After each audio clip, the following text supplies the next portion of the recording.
A notable criminal defense attorney here in Syracuse is weighing in about how the DA handled this morning's news conference. Jan Carabeo has been talking with Edward Menken, and she joins us tonight with his reaction. Kind of shocked, wasn't he, Jan? Yeah, Carrie. In his 35 years in criminal defense, Ed Menken has never seen anything like this case or anything like this morning's press conference. Today, I asked him for his reaction when hearing the DA validate Bobby Davis and Mike Lang's claims.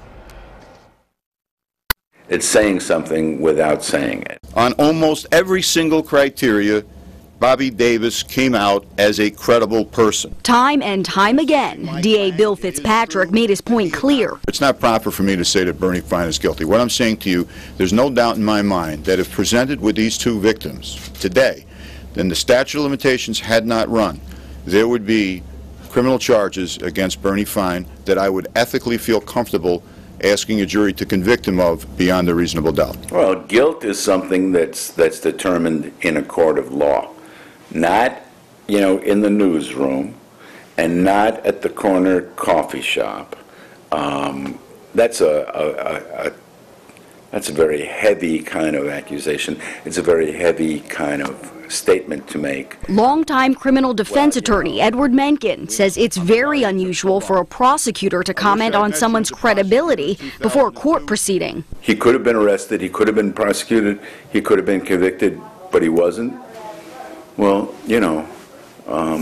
thanks very much, but I don't have a day in court to respond to that. And at least for now, in Onondaga County, Fine won't. A person's guilt is to be determined, or should be determined, in a courtroom, in a court of law, not in a newsroom, not at a press conference.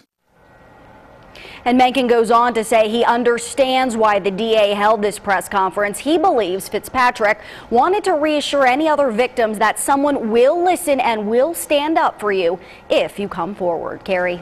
All right, Jan, thank you. Our coverage of the DA's comments on the Bernie Fine investigation will continue tonight. Coming up new at 5:30, we'll hear his thoughts on that recorded phone call between accuser Bobby Davis and Fine's wife, Lori, and why he calls it devastating. Plus, we'll be joined by Dan Leonard, a victim of sex abuse at the hands of his youth football coach. It took him 25 years to come forward. And then at 6, more from today's press conference and the questions surrounding Fine's third accuser, Zach Tomaselli.